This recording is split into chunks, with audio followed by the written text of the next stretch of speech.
So, I'm not saying. sweetheart, first of all, tell me how I pronounce your name because I like to pronounce names correctly.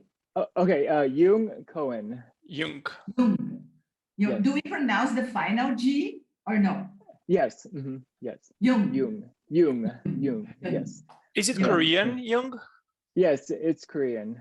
Uh, My Korean name. Nice, So, nice. So this is something. yes. So first of all, thank you for being here with us Yes. at After the Bell. For us, it's a pleasure to receive you and to Yes. talk to you again. It's been a long time that we spoke. Yeah. The idea. And thanks for having me. I just to let you know, I'm a little bit shy, so I'm a little bit nervous about this. But Don't you worry. I hope. Okay. Can I say something? Sure, yes. you can. Sure. Yeah, it's not only you who's a little bit nervous, okay? Okay. The three of us, because it's a tense situation. We don't know how to handle being interviewed. Yes. So please feel comfortable. Let's have fun. Okay. Yes, I will. For this, what I'm calling second season of After the Bell, I'm always inviting a third person to the conversation. And let me explain why I invite Mom or Monica. You can call my mom Monica. That is her name. Monica. Monica, okay. Yeah. I know that you are shy because you have told me that before. When I asked you to record that video for this, the thing we did with the teenagers from Patagonia, I remember you saying that you were shy. And so I thought how we can do this because you have so much to share and your life is so amazing that I want more people to know about you and about your journey, that I thought who is the best person to talk to people than my mom, because she's an English teacher. She's been doing this one-on-one talk for more than 30 years, and she can 30? talk 40 I don't know, for decades. 50. And she can really talk to a stone or to a tree. Okay. And she loves talking, and so that's great. Yeah, that's great. No? Yes. So that's why I can do your part. Okay, good. Thank you. That's why I thought that this mix would be nice. And just relax, man. It just I don't even name this talk as an interview, because it's more of a conversation. I'm calling it a table cast, not a podcast, because we're just three friends on a table talking about life and cool stuff. Okay, so relax. And the first thing, you're not in New York right now, you're upstate. Yes, I'm upstate. It's still in New York, but I'm not in the city right now. So this was a change that you did during pandemic, or you always had this place outside of the city? So I've always had this place. It was mostly like a weekend place that my husband and I would go to. But when the pandemic hit, we kind of switched over to the upstate house. And now the city apartment is more of like a once a month thing. So I think eventually we will start going back to the city when Nevin has to be in the office again, but still we've been mostly upstate. Would you call it your hiding place? Yes, it is my hiding place. We're surrounded by the Catskill Mountains. Whoa. So I spend a lot of time running by myself, kind of living like this hermit lifestyle. I don't really see many people up here. It meets your personality, I might know. Yes, it does. Very. Sure. And how does it? Okay, go ahead. Oh no, I mean, it's important for me to kind of try and venture back to the city to kind of socialize a little tiny bit and kind of see friends, but yeah. And how does this environment influence your art? Because I saw some works of art that you have made. So how does it influence your work? Oh, well, you see, I'm going actually through a little bit of a transition phase with my art, because I used to practice most of my art in New York City, where I was stimulated by the culture out there, and now that I'm up here, it's kind of, I don't know. I don't know how to explain it. I'm just You feel doing more, disconnected from reality? doing No. more stuff that's just like to do with sports, and I'm not really sure if I found my ground yet in terms of where I'm heading, but yeah. I understand. I like it a lot to observe your Oh, art. I find thank you. I don't understand anything about art. I go with my heart, okay? So Yes. I like it a lot, the fine traces. Do they mean something, Yung? Do you want to show, to send, to convey a message by using the tiny, fine lines? For me, it was just always just like an outlet. I try not to get too detailed into what my art means. It's just something I enjoy doing, and I do it based on my life experiences and Okay. where I am at that moment. So Okay. yeah. Now looking at you, and it's a very pleasant sight to see. You look a lot like your art. Oh, yeah, thank you. Yeah, I'm like crazy. Yeah, I can see you in your art and vice versa. Yeah, it's true.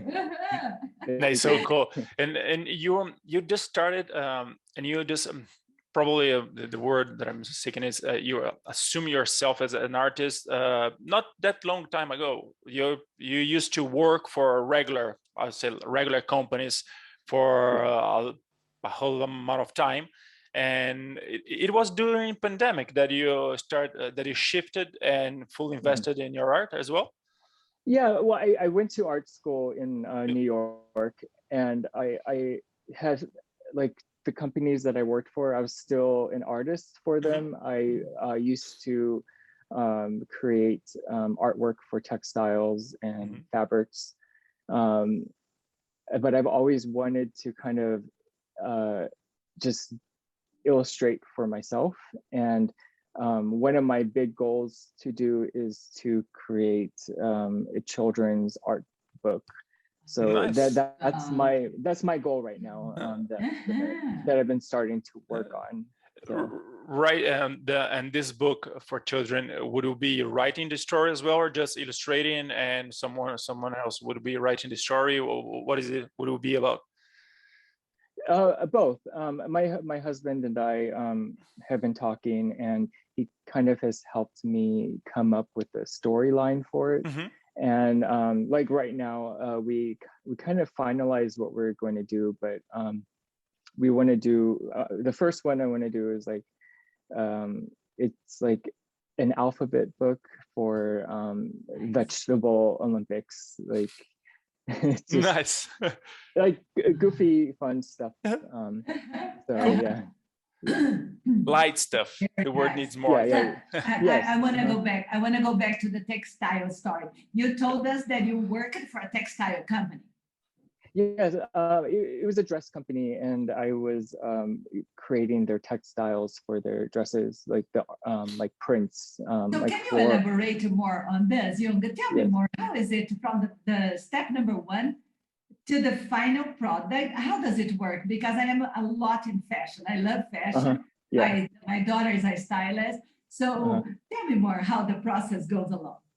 I mean, it all starts out with the season that you're designing for, and like coming up with a color palette for that season, and researching like what is on trend, like what prints are doing well.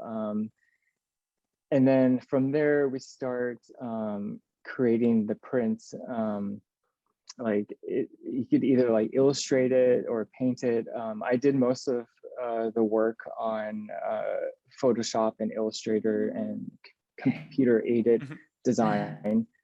And then you go through a whole, you work with the designers, and once the print is approved, it's sent overseas for them to make like, I call it a buck press. It's kind of like a sample of the print. They print it up, and then once that's approved, it goes into production, and they make the fabric and and then they start making the dresses, and then they're in the stores. So. And when you look at the fabric, do you recognize your first idea there? Yeah, it's for me, it was always just work. So I never associated it as like too artistic, but I guess it was artistic in a way. Okay. But I did so many prints at the company, so it's just like stuff that I just did fast and got it out. And I never had like any attachment to it or anything. Attachment to it. It becomes it becomes an automatic process, like you're just a printer, you're not thinking and feeling and expressing yourself through this. You're just printing ideas to go to address and to sell it. Yes, and it's taken me, you know, I've had to take a year off during the pandemic and just kind of reset my mind from that, because I feel like I got burnt out from just creating so many prints constantly, and it becomes automatic, as you said. Yeah, and you can never run out of ideas because you're always on a schedule. You know, I can imagine the pressure. Yeah, you have deadlines, yes. pressed by time. Yeah, and it's difficult to balance a work that needs creativity and inspiration with a work that needs deadlines and money and spreadsheets and all this stuff. So I can pretty imagine, and I can see the burnout coming. Yes. Yes. Speaking about burnout, what is worse for you, Yung? Bore out or burnout? That these are the buzzwords: bore out, and burnout. What is worse for you? Like burnout and like the fabric burnouts, or burnout fabric? No, or in your profession, at your work, what bothers you more, the burnout or the bore out? Oh yeah, I think the burnout. It was starting to get exhausting, and yeah. So it happens to everyone. Huh? Yeah, and it wasn't the future that I had planned for myself in terms of where I was going to take my creativity to. So yeah, it's nice to step away from it. Sure. When you said that it was not a feature that you planned, you went to Parsons, right? Yes. Yeah, I had a great friend of mine that he's actually still living in New York, because he moved from Brazil to New York to go to Parsons as well. And it's a great school. Yeah, he loved it. And I remember having this kind of conversation with him about the commercial art and the artistic art, and where he was going to. He was he was working at the advertisement world, and having these questions in his head. I'm doing art, but I'm doing art to sell products that I don't believe, or I'm doing art in an automatic mode, and this is not what I wanted. And I can, when you say, I can hear him talking to me. So when you went to Parsons, what were your plans? What do you imagine you'll be doing in 10 years later than when you graduated? I mean, a lot of people that go to Parsons, you think that, I mean, so many great people came from Parsons, and you think that it's just going to come to you. And, I don't know, like it's something that I'm still trying to figure out. Because the person that I was in Parsons, I'm very different from now. And if I did go back to Parsons, I think I would do a lot of it differently. Based on who I am now. But I'm not sure, like the person that, like I wanted to work for a really big fashion brand when I was coming out of Parsons, but now I don't, it's something that I would not want to do anymore.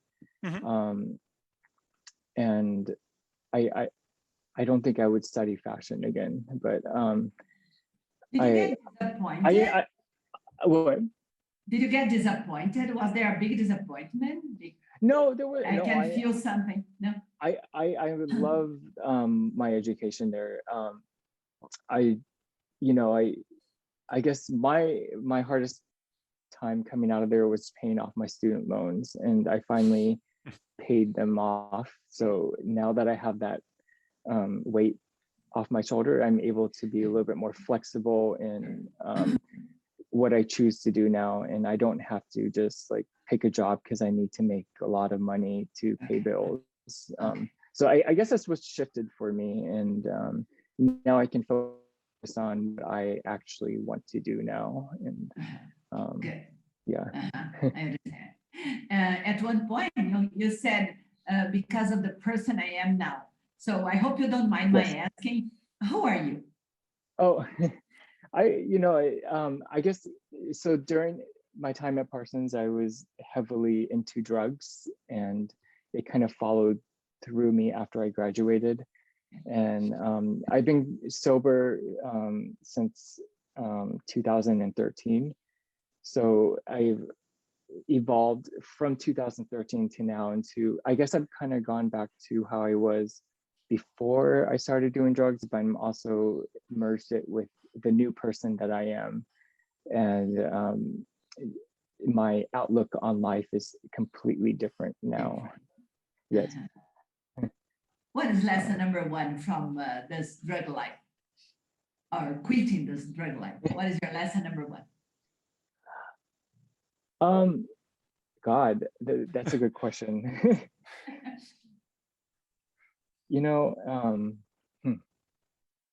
I one of the biggest lessons I've learned is learning how to say no, not to drugs, but to no to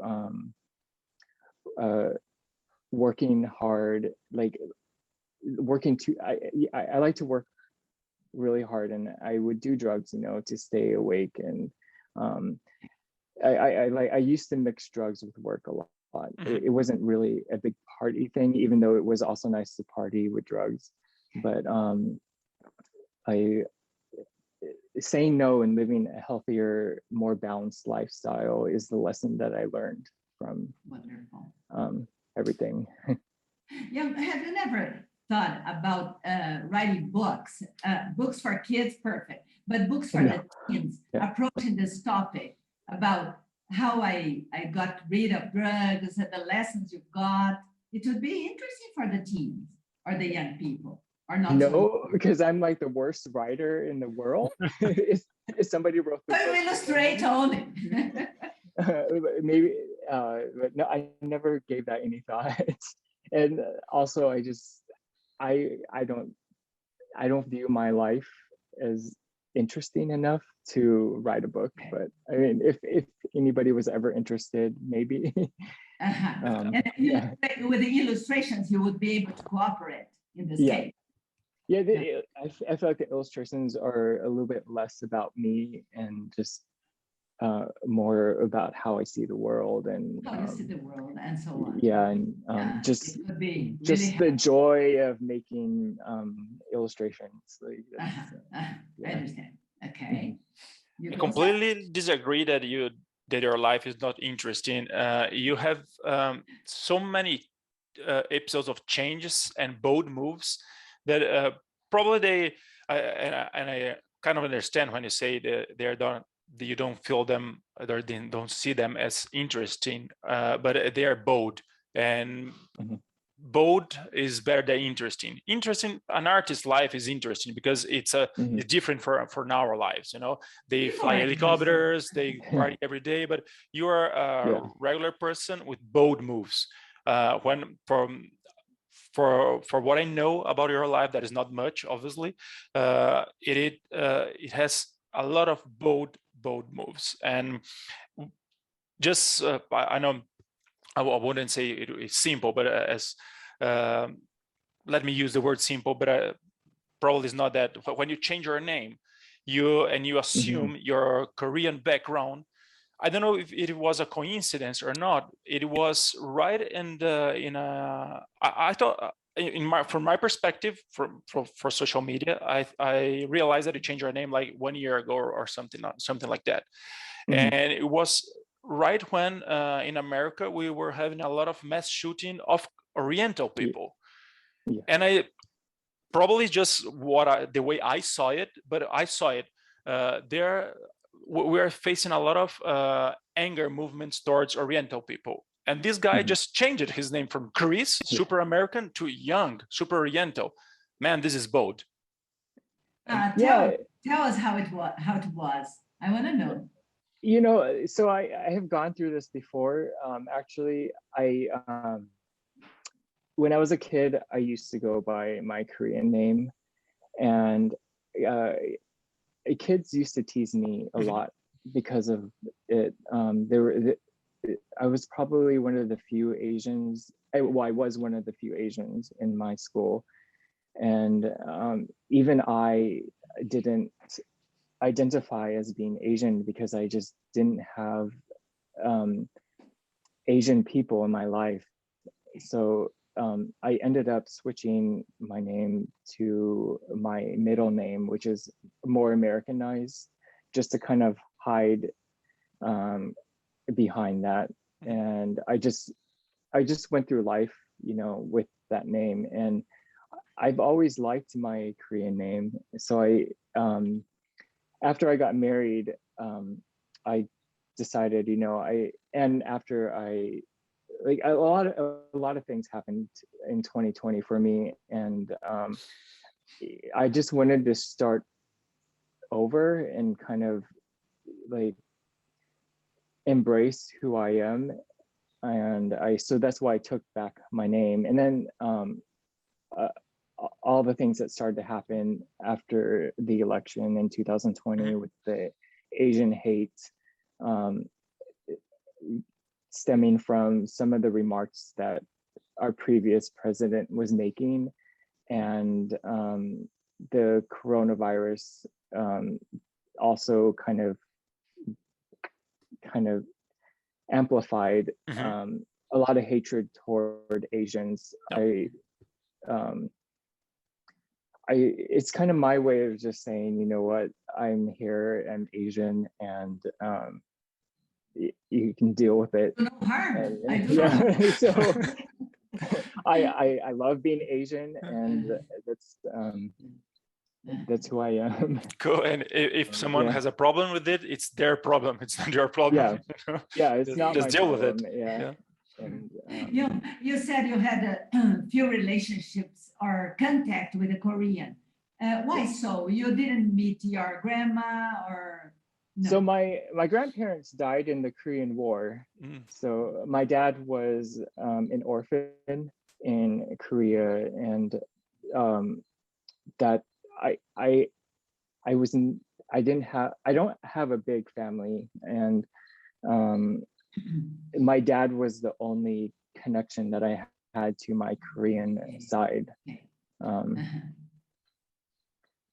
So you were born in the States? I was born in the States. My dad is from South Korea. Okay. And have you been there? I have not yet. I was supposed to go in October, but the coronavirus, COVID-19 is still affecting that area, and I was supposed to run the Tokyo Marathon, but they canceled it again for overseas participants. So I'm postponing it to another year. But are you excited about it?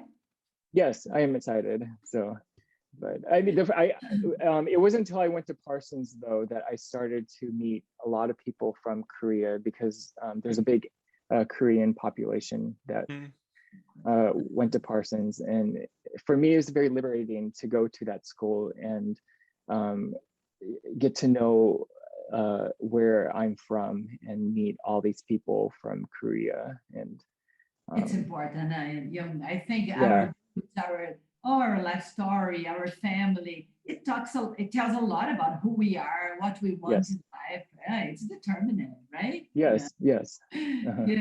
You go, sir? Yep. When you talk about the marathon in Japan, this is one of the few marathons that I really want to do it as well. And my plan 2017 was, oh, the Olympics will be in Japan in 2020, so Yeah. and the marathon is in February. Maybe I can do a 6-month sabbatic in the Asian part of the world that I do not know yet, and do the marathon. But then with COVID and everything changed all of our plans. But this is still one of my bucket lists: getting to know Japan and going to the marathon. Were you signed up for the Tokyo Marathon? Okay. No, I'm not. No, but it's one of my bucket list events. Yeah, Tokyo is amazing. Tokyo was absolutely, like, I went there right before the pandemic hit, and it's such a cool place, like amazing. It's such an amazing city. And what amazes me is the education and the respect of the people. This for me is fundamental, isn't it? Fantastic. And what, as you're talking about can I go, sir? No, yeah, sure. You do it. As we talked about the Olympic Games, I got many messages, and as a teacher, I have been talking a lot with my students about. So what remained in your heart about these Olympic Games that have just finished? What caught my what stood out to me? I guess one of the biggest things that stood out to me were how Simone Biles pulled out of the most of the competition, and also the tennis player Naomi Osaka, because they really addressed the importance of mental health, which has kind of been under the radar, especially in sports. And it's forced a lot of people and a lot of companies to kind of take mental health into consideration for their athletes, and it's also given other people a way to say that it's okay to, again, say no and take care of yourself. And that's one of the biggest things I had to do becoming sober, is to, step back from everything. I had to kind of stop socializing with a lot of people, because I just needed to be by myself and handle becoming sober by myself. And for a lot of people, they didn't understand that, and they thought that I was just blowing them off. And I lost a few friends because of that. But by them bringing this to the forefront, maybe more people will understand that some people just need to be alone. And if they don't, if they disappear for a while, like it's important to be understanding, because there might be some deeper issues. Sure. And what I reinforce all the time with my students, is that it's important to give you the chance to take an inner trip. This is one of the best trips we can take in life. Why not take it? Yes. You don't need to be in a hurry to take this inner trip. Each one has their own time. So I do believe it's very, very important in life. And one of the moments I talked to somebody in his class last week, that what I liked a lot was the moment of the two athletes sharing the medal, the gold medal. Oh, yes. For me, it was one of the best, because the word share and the idea of I can have the glory, but you can also have it. Why not? Because in the world we live, we are also concerned about having the glory, being the best. Number one, it's not so important. Everybody there at the Olympic Games is just amazing. Like it's yes, but it was indeed great. So you talk about when 2000 that you were sober since 2013. This process, and you said a lot that you felt the need to be alone and to deal with this by yourself. You didn't went through this process alone. I imagine you have help or from specialists and for professionals, or it was your only decision and you do it and you went through by yourself. How was the process? Yeah, no, I did not do this by myself. That is for sure. I did go to rehab, and my mom, I have to say my mom is probably my biggest support system that has helped me Standing through, ovation for yes. mom. Yes. All the credit goes to my mom. I mean, of course I have friends also that did help me get through it. Like one of my really close friends brought me to rehab, and that was a really big turning point for me.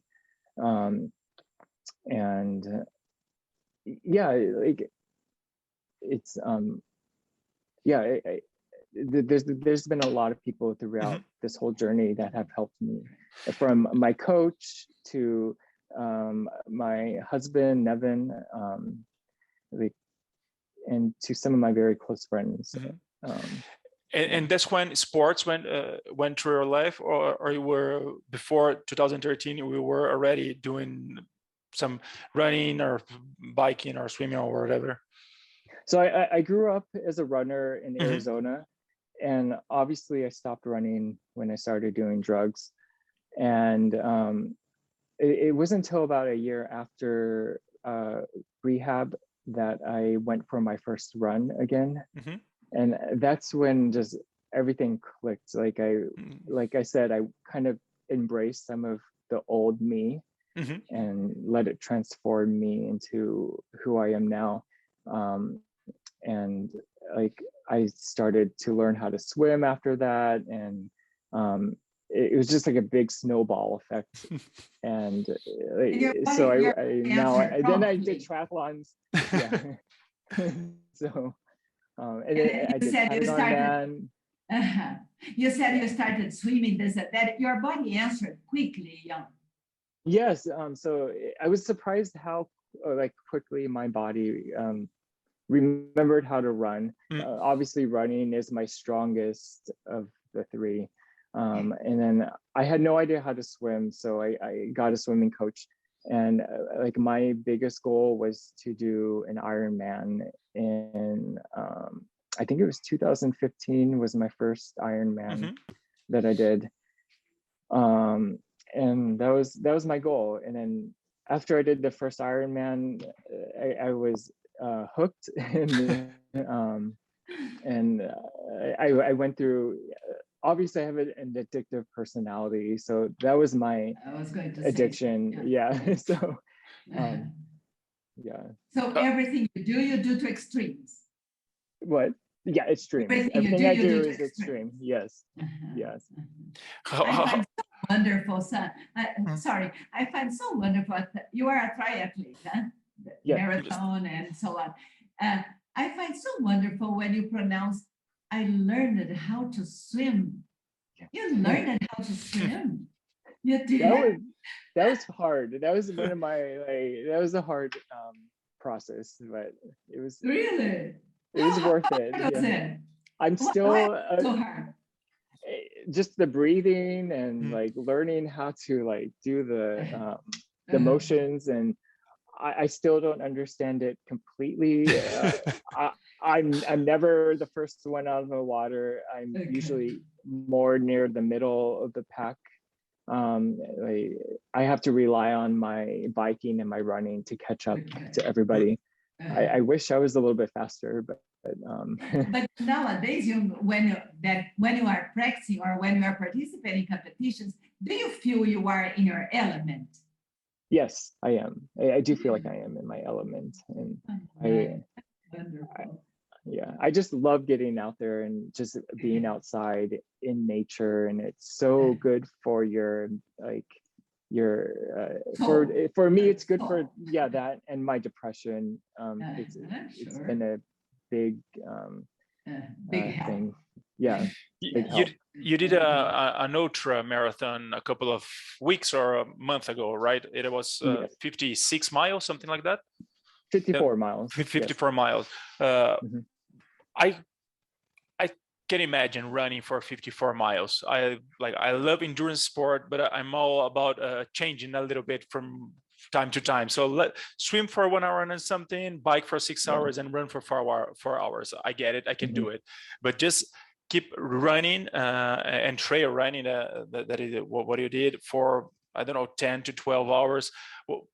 How is it? What are the feelings that you used to experience in a day, in such a long and monotonous day, because you're just running, you know? So this past ultra marathon, probably I felt like I was the most in tune with what I was feeling. Because sometimes I do races and I just like, what happened? Like it goes by so fast. But I was in so much pain in this race for some reason. It's the first time I have gotten nauseous and thrown up. But what I was thinking during this whole time,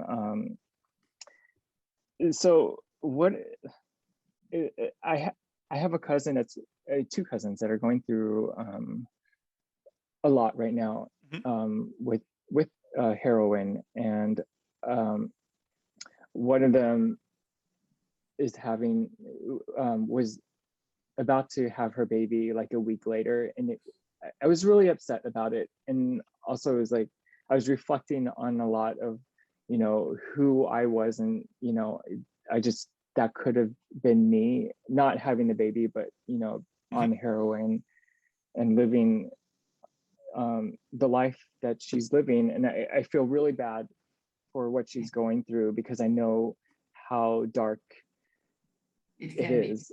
And you don't see an ending to it when you're that depressed and doing those type of drugs. So like during this race, I was thinking about that a lot.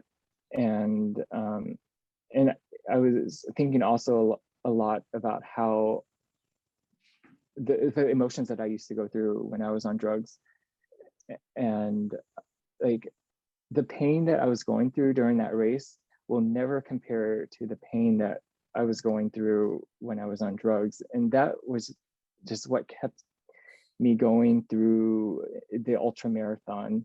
And also knowing that there is an end in sight in the race. Like I knew it was going to end soon, but when you're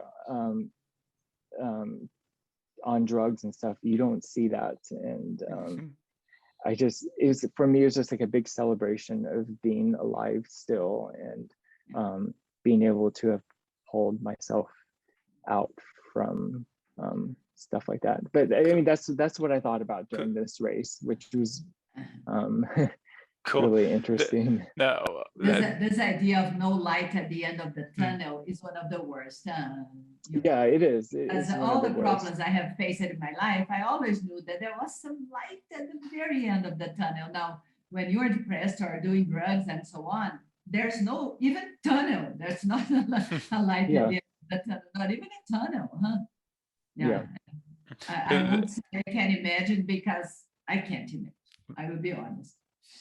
Having a perspective sometimes is just what we need to keep going, to keep doing what we're doing, or to keep fighting, or to keep to keep stand. You said something. I was gonna ask you something, but it just came out of my mind. I don't know. I can remember. It was something about perspectives, but don't mind. It will come later. No problem. Okay. So go on. No, go on. Yung, what does nature represent to you at this point of your life? You said you like a lot to be outdoors. You like to enjoy nature, but how would you represent this relationship now? I guess my relationship with it is, it's so beautiful. Like just being able to experience it makes me so happy. Like to see like the seasons change, the birds, listening to the birds, seeing the birds. I don't want to sound like corny or I know. It was a corny question, so corny. Yeah, I just love being outside, because it's I don't know how to explain it. It's just I'm happy to be out there and I be able understand to you experience fully. it, I feel and the same. healthy to do it. Yes, Yeah. yes, healthy. So Mhm. what was your relationship when you were addicted with nature? Did you have eyes to look at? Did you pay attention? Sometimes No, some, no, I nothing. think I used to just like do my drugs and be in the apartment all day long or all night long, and go from the apartment to a club and be inside all night long and then sleep all day because I'm trying to sleep off Okay. my You're high. in prison. We can say like this. You are in prison, right? Yeah. The kind of prison. It was it felt like just being. Uh-huh. I don't want to say like it felt like being in prison because I was a free person, but it No, just but I mean the feeling yeah is the you're not feeling free. was just Uh-huh. Sure. my mind was trapped and Trapped, Trapped. trapped. yes. Exactly. Mhm. Uh-huh. And you are working on and doing a lot of gardener planting your Yes. own food. So and from where I remember, when you and Nevin were in Patagonia, I remember. I don't know if I was talking to him or to you, and I his work is around food or something like that. Am I wrong? Yes, no, Or he am I does. right? He works with food, mostly like the food systems in New York City. He Okay. is a professor at CUNY, the School of Public Health. Mhm. And he does a lot of work with like the local urban farms and like a lot of like stuff to do with like food justice issues and a lot of great things. I admire his work so much. It's really cool. Yes. And did you change your relationship with food after you met him? Yes. I didn't know how to cook actually until I met Nevin, and now I am now vegetarian, and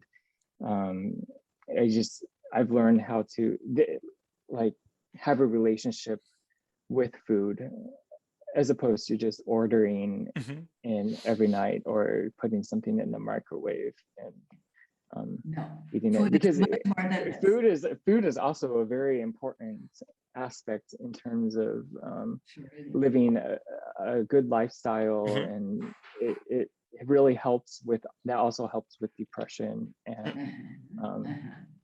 cooking is an act of love. I see yes. cooking as an act of love and creativity also, because you get yes. a meatloaf and it's nothing. Suddenly it becomes a delicious dish. So it's creativity too, isn't it? Yes. I have a friend. He's a chef, and he used to say that cooking it's a form of generosity.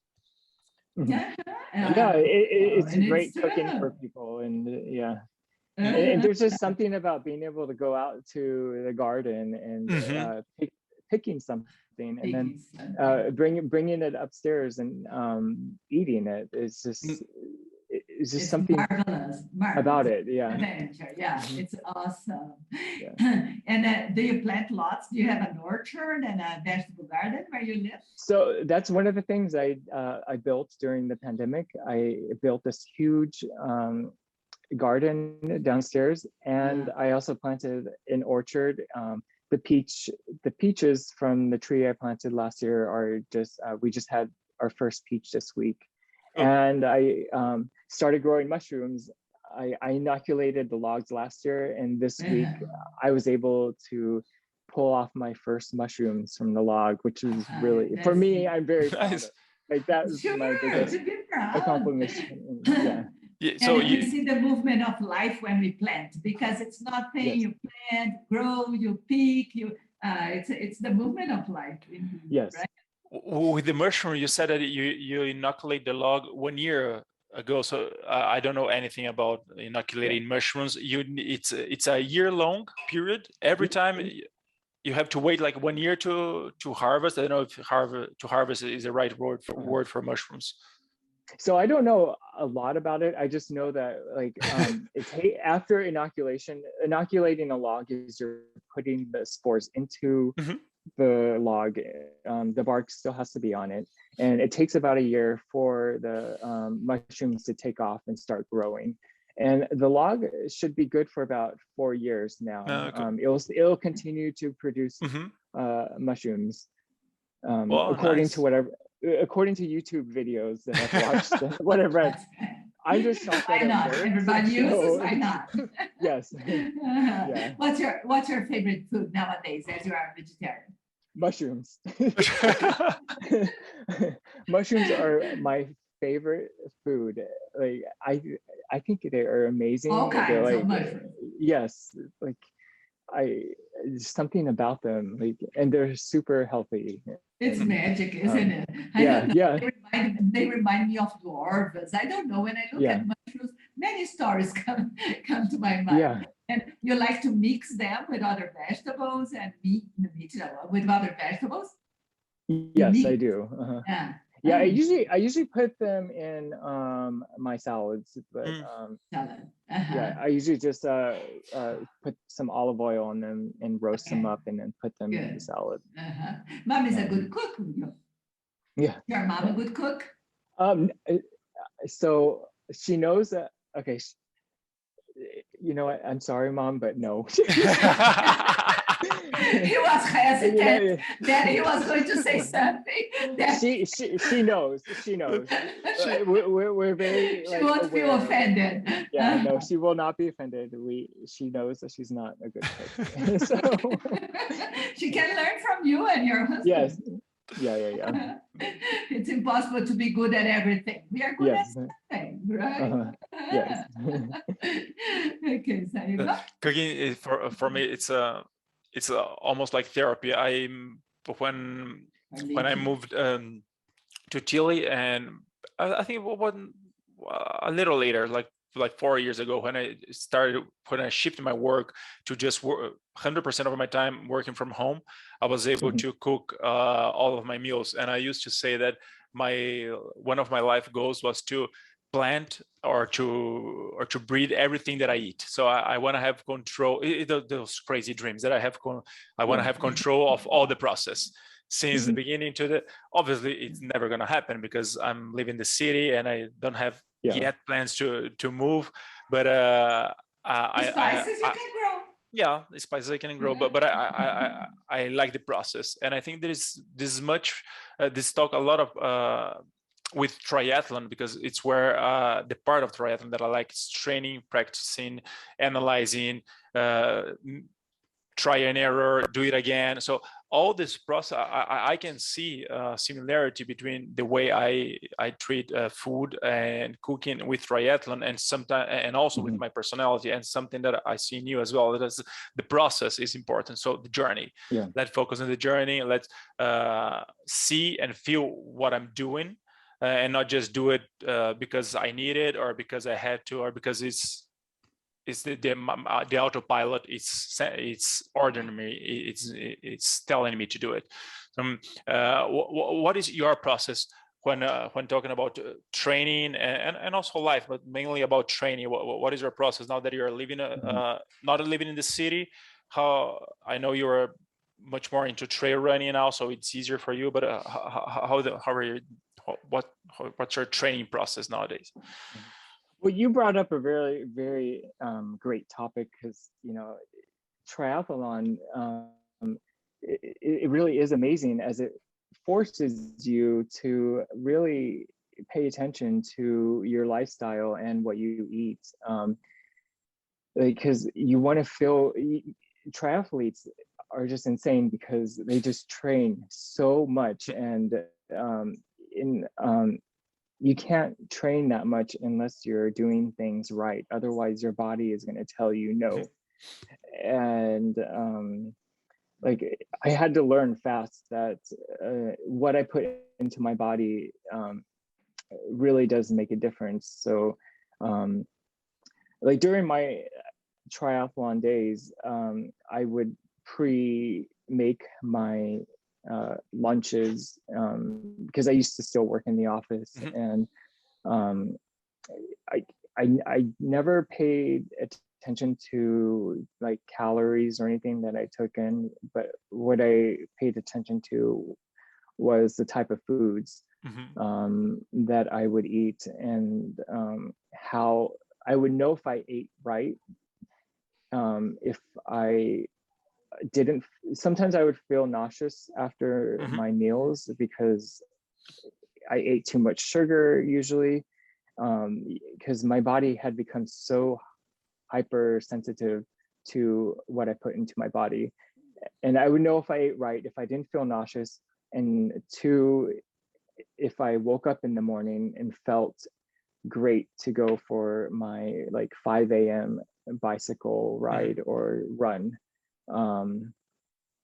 And once I got that under control, it just became this habit that has lasted past, because I've kind of stopped doing triathlon ever since Norseman was my last like full Ironman, and I love running so much, so I just, all that I do now is run. So I have a little bit more time on my hands because it's not as time consuming, but I still stick to what I learned during my triathlon years, to kind of feed into what I do for trail running. And also sleep is probably the most important thing that I learned from all of this. Like I have to at least get to 8 or 9 hours of sleep.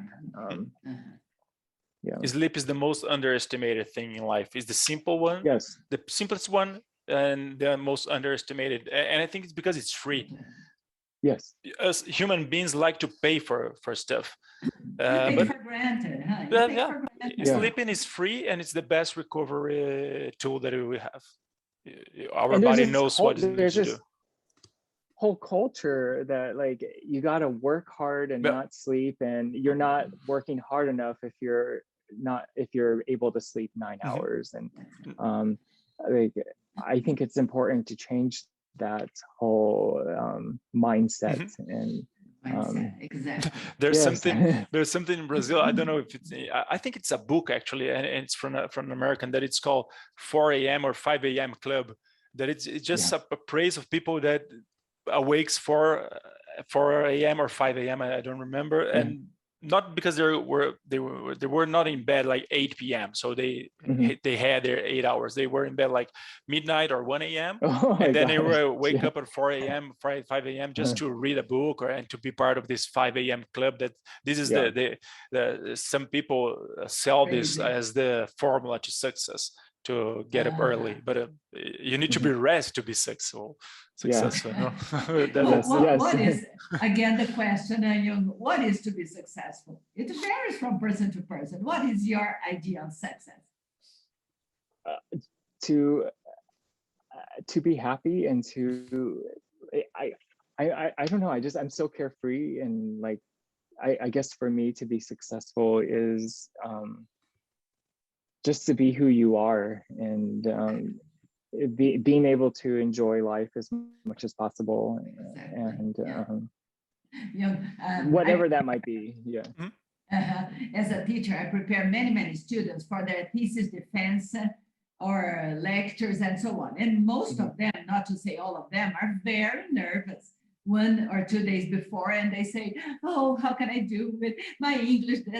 I said, look, first of all, you have to have pleasure in what you are doing. Yes. So you are going to present, you have prepared, you are doing your best.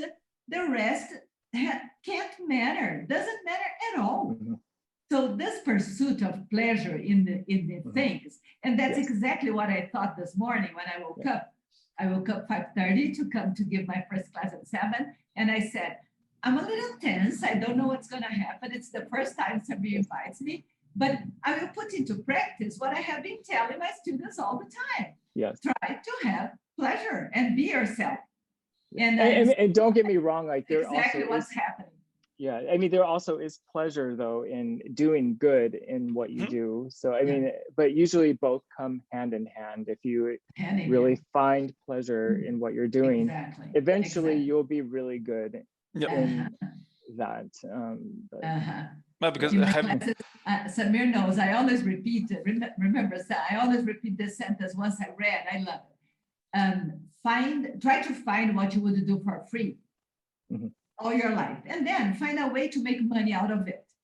And this is so true, because when your main goal is money or success or spotlights, it will never happen, right? Yes. Goes on. no, I was going to say that this change of models, what is successful looks like, it's something that we are in the past 4 or 5, it's 5 years that we're allowed to accept success not as just being the best or the richest or the CEO or the whatever. Just I'm fine with what I have, and this is success for me. So I think society, it's we're far from perfect, but we're baby steps evolve into something better, that probably living in a society that allow us to have different models of success. And I think that it's something that it's been happening. It's not that long. It's evolving. It's a process. We're far from being perfect. Far.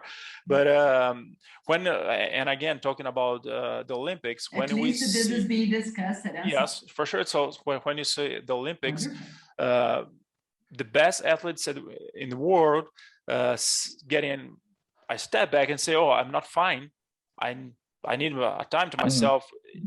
This is some I read a lot about it, and some were saying that it's a sign of weakness, but which I obviously disagree. And some say that it's a sign of vulnerability. It's vulnerable. Allowing yourself being vulnerable. And it's okay. You can do it, right? We're starting to live in a society that allows it. Where we need to keep evolving and to keep fighting and to keep, because I read a lot of crap about Simone and about the Osaka, saying that they're just this is just a sign of weakness. We are creating a generation of weak people that allows and accepts everything. So let's for Paris 2024, let's just take off the medals and give the gold for everyone. Well, man, it's not about this. Yeah, it's just comments like that frustrate me so much. Yeah. I just want to like reach through the screen and. That's why I think we have to have selective reading nowadays. There's so much junk being written and people discussing. Oh, I know. Yeah. Things. I've been trying to do selective reading, and selective listening also. Yes. The keyboard warriors. There they go. I think it's important. I keep some of them close to me, so I follow some people that I know that I disagree, just to see what they're thinking.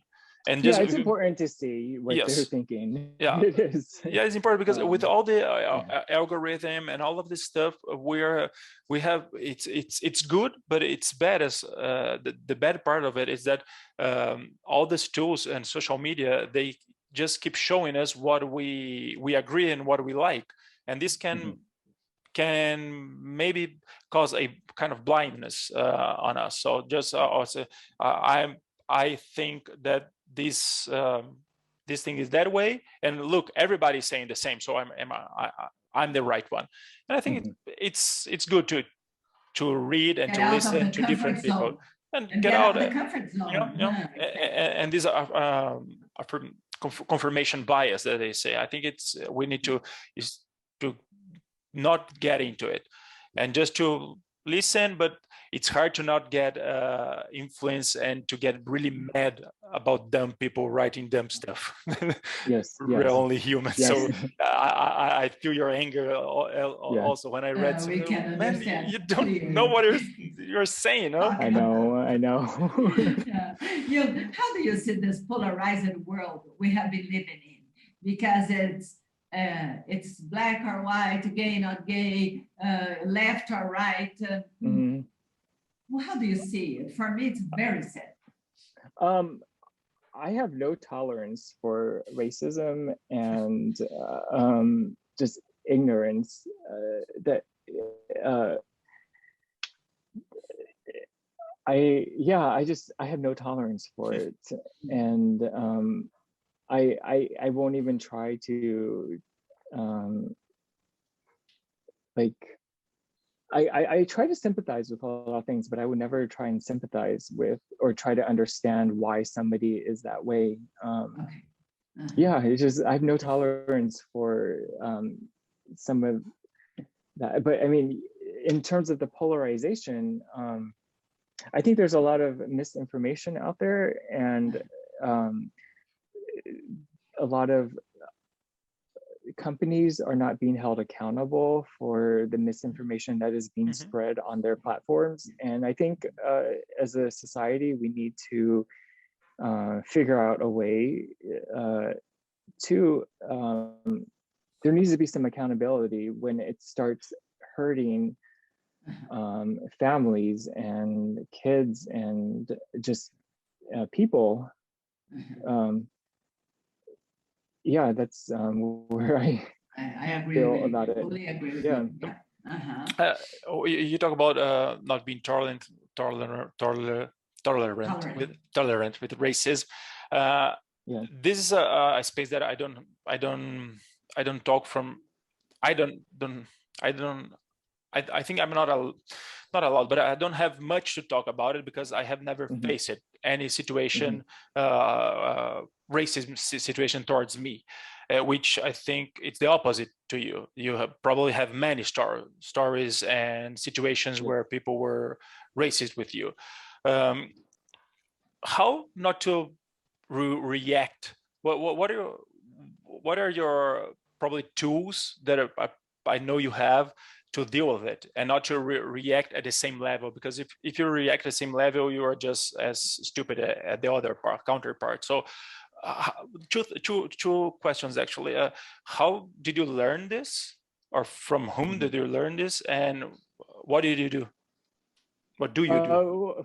From an early age, my defense mechanism was to hide and kind of not be seen. That's a big reason why I'm very shy.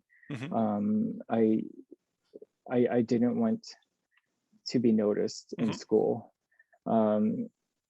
So I've learned to do that, but as I get older,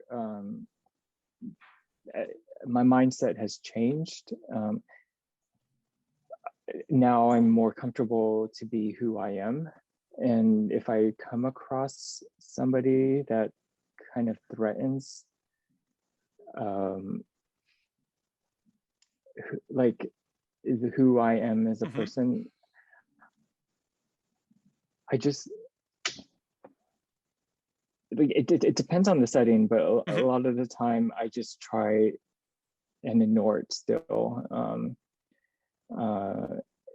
Because it doesn't, unless it's hurting somebody else, it doesn't bother me if somebody wants to, you know, be racist or homophobic against me. But if I were to see it done to somebody else, I would obviously speak up. But I would never comment or anything online and join into something like that, and tell somebody that what they're doing is wrong, because yeah, it's that I think that's a little bit beyond what I can handle. Sure. Yeah. Do you think we're improving as a society, as like, and you're a guy that have traveled a lot, so you have been to Japan, to Norway, to South America. Did you see that as the world is improving in that matter? So you are, we're getting better, or I like to hope so. I just I still question, you know, like some of the world leaders that are being elected into these countries. I don't know. It's there's great people everywhere, wherever you go. So, and I usually meet those people. And so I think the biggest thing is just to continue to educate and continue to spread the education. Cool. Like if you have a kid, like, sure, you know, you teach them to not, you know, think early, in a certain way. Yeah, it starts early. Yeah, early, and through examples. What moves people are examples, much more than words. Examples, I would say, right? Yes. You know, I'm gonna say, when I say Norway, I remember that you did Norseman, and you said that it was your last triathlon. And well, Norseman was just last week, and I was looking at all the videos and the photos, and the nature is not. I could see some similarity with Patagonia. So I was like, and you were in both places, and you are so connected to nature. I want to know, what were your feelings when you were in Patagonia, and in Norseman in Norway. So two worlds completely apart. I think when one of the most north extreme triathlons of the world and one of the most south ones, what are their similarities about feelings and what you saw there? Okay. So first of all, why was the boat different? Do you know why the boat was different in Norseman before I start into this whole, I don't know, but probably because they really, did it was a smaller one. Yeah, it looked like a fancier, and the jump wasn't as big off the boat. Yeah, I don't know. Probably because they were this year. The races was just for 100 people, so they didn't. Oh, I see. Okay. It was a smaller field, so probably they needed to change the boat. Okay. So anyway, in comparisons with Patagon Men and Norsemen, I was definitely much more emotional in Patagon Man, because I never thought that I would ever make it to Patagonia. It's just something that was so foreign to me, and just being able to experience all of it was insane. And also, it was the first time I had ever jumped off of a big vessel like that into the water, so it was very frightening to me. And honestly, the scenery in Patagon Man is much nicer. I mean, Norway is absolutely spectacular, but the course in Patagon Man is a little bit more scenic. Patagon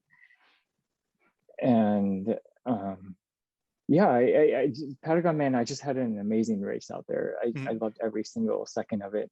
Whereas in Norway, it was a little bit, I guess I was a little bit tired by that point. And it was so pretty, but you know, I've already jumped off a boat. I've done a point-to-point race now, and for me, it was just about getting that black T-shirt. Whereas Patagon Man was more about just experiencing everything and taking it all in. When you are jumping from the vessel, you are connected just with yourself, just with your heart. What do you feel about the energy around you? What can you tell me about that energy? Because I have seen films about it. It's awesome. It's scary. It's hard. Scary, I imagine. Once you get on that boat, everybody is just so intense on there. Like I was just sitting in a corner, like just absolutely scared, knowing that, you know, in the next hour, we're all going to be jumping off into this freezing cold, dark water. And like, I was just trying to find the mindset to like be ready for that. And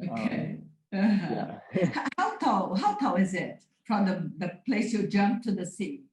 You know, see that I don't know. Probably 6 feet, something like that, like 2 to 3 meters. Oh, I think it's more than 6 feet. 8. I think it's more.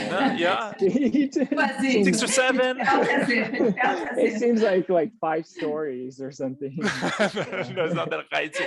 Yeah. The thing is, An entire state building. the thing is, Yeah. as the water is dark and it's dawn, you don't have, and that's the cool part of it. You don't have much. You don't have the Idea. perspective, so you don't have idea. Yeah. It feels like a 5-star, but I think it's like 7 feet high, something like that. Okay. So. And once you started swimming, you continued connected with your core, that it's you and you and you all the time. Yeah. Once the race starts, that's the hard part is over. I think the hardest part for any race is just getting to that start and controlling your nerves, because once it starts, your adrenaline takes over, and unless something goes wrong in the race, then but aside from that, do you have any ritual, a pre-race ritual? Do you have something that you do every race, or you just try to be calm and enjoy the moment? God, no, I don't have any ritual actually. I try not to get too I guess superstitious in a way. I try not to get that way. Good. Do you take any charm with you? Speaking about superstition, do you take any charm with you? I usually, ever since I was a kid, I've always worn at least one bracelet in a race. So I try to wear a bracelet, in each race. That's something meaningful to you. And the food you eat, the last food you eat before the race is what? So I usually just have oatmeal. I'm on my first Ironman I had bacon, eggs, and avocado. Yeah. I thought I had to fuel myself for the entire race. It was a really big mistake. Yeah. I can imagine the consequences. Yes. Yeah. Painful consequences. Painful. Yeah. And you are participating this year? No. I'm not. No. Yeah, I Yung came in 2018, right? 18. Yes, the very first one. Yeah. But people can participate again, huh? Yeah. No, yes, if they want, it's okay, right? It's okay. Yeah. They can. They just need to. What are your memories of the place there? Pronounce again, so it's Asian. Aysen. Wow. What are your best memories, Yung? God, it was so cool. Really, I've never been there. After the race, we went to this little refuge out in the middle of nowhere, and it was a 5-hour drive from the race. And the last portion of the drive, looking back, next time I'm going to get a 4-wheel drive. The last portion of the drive was through this tiny road on this ledge to the refuge, which was in the middle of nowhere. There's nothing else around it. And it was really frightening to drive on that road. And we went over this bridge that we probably should not have gone over, because it was past the refuge. We couldn't find it because it was dark out, and we had to go back across that little bridge to find it. But we spent a week there and went onto a glacier, and the gaucho, is that how I pronounce it? The Gaucho. cowboy? Yeah, they call gauchos. Yeah. God, what was his name? He's pretty big out there. Well, he took us to the glacier. He had a little camp out there, and we stayed there. And it was. Do you remember the name of the glacier? It was the Kyolat. Look. Aysen is I think is the area of the world that has the most amount of glaciers in the world. Yeah. And they have huge ones. Yeah, beautiful. Beautiful. That are slowly melting away. They're slowly melting away. That's for sure. But so it was Patagonia, Chilean. Oh, Leones. Leones, yeah. Leones, yes. Yeah. It's beautiful. Yeah, absolutely beautiful. And then I saw another glacier, Milakina. Yeah. Yeah. So they have a lot of it. And every time I'm at a Patagon, I used to, my part of my responsibility is to go with the middle of the pack in the race. And so I spend a lot of time on the running portion. That's where you feel the tiniest person in the world, because the mountains are so high and the nature is so powerful that you feel so tiny. And every time I'm there, I kind of, for me it's good, because I just realized that I'm just this tiny, and my problems even tinier than me, because if they're mine, they need to be tinier than me. So it's good to put everything in perspective. It's I can even find the words to describe the exuberance and the power of that nature, because you have lakes, you have mountains, you have snow. It's a blessed place for sure. Yeah, thank you for putting into words like how I feel in nature. Like, it's it's but true. Now I go with my 67-year-old knowledge. I think that this idea of feeling tiny, it's okay. But at the same time, we can feel really big because we are unique. Sure. There's only one Yung, one Samir, one Monica. So this comes together, don't you think? Yeah, when you reach it to the top of that mountain, you feel like you're the king of the world. One of the finishers Samir interviewed, Samir, help me, her name. The latest one. When? The latest one. The woman, the kindergartner. What's her name? Jody. Good. So Jody said that when she arrived at the top of the mountain, for her was one of the strongest moments, because it was there that he met her mom. Oh, wow. Who had passed away. Remember, Samir? Yeah. So this was fantastic, how nature can make things, do things inside of us that we don't even imagine it can happen. Huh? Yeah, I started crying on the bike course, and when you make it over the big hill at the end, and then you see all the mountains. It was just so grand and like breathtaking, and like my emotions just started coming out then.